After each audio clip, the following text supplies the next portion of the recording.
Butterflies, bow ties, dovetail keys, dutchmen, arikata, a rose by any other name would smell as sweet. All these names refer to the same thing, a way to stabilize a check or a crack in a piece of wood with an inlay with conflicting geometry. In this case, I'm stabilizing a piece of live edge mulberry with some quarter-sawn curly maple. I ripped my maple into 3/8 inch strips, then made a template out of some scrap cherry. I cut the scrap 8 inches long and 1 inch wide, then connected the diagonals. This gives me a pitch ratio of 1 to 8, a popular dovetail pitch.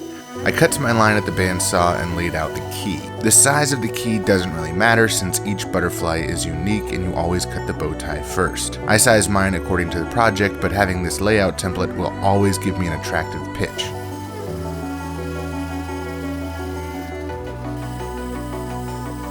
After I laid out my dutchmen, I cut them out on the bandsaw, then cleaned them up at my combo sander. I've also done this with a chisel, I just find my sander is faster. Next, I apply some double-sided carpet tape to the backs of the arikata. I have no idea if I'm pronouncing that right. This tape is super sticky stuff and it's a pretty useful tool around the shop. Some people just hold the keys down with their hands, but I find there's too much risk of one of them moving as you trace them. Stick the butterflies over the offending checks and label each side as well as the top.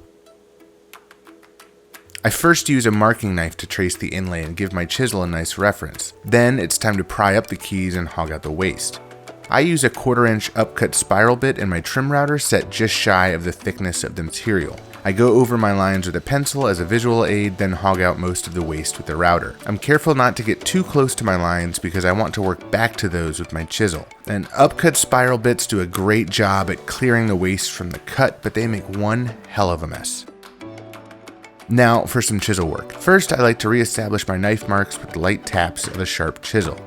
Then I start taking small bites, moving back to my line little by little. If you try to take too much at first, the bevel of the chisel will push you back outside of your line, leaving gaps in the finished piece. But with a sharp chisel, this process actually goes pretty fast with practice. After I've evacuated the waste, I set the butterfly over the mortise and eyeball the fit. Be careful not to push it in at all. Once it starts in the mortise, the chances of getting it out are slim if you'd stayed to your lines. With the fit looking good, I chamfer the bottoms of the bow ties to ease the start of the install, as well as give any errant waste or chips in the bottom of the mortise walls a place to go. After that, it's just adding glue and tapping them in with a hammer. With a nice tight fit, I usually don't wait for the glue to dry before flushing them up with my number 4 smoothing plane. If you didn't have a hand plane or aren't very experienced with one, you could definitely do this with a belt sander.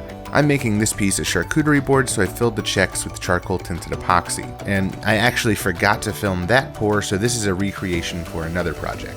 Once the epoxy was dry, I removed the excess with the belt sander, then used my orbital sander to sand everything to 220.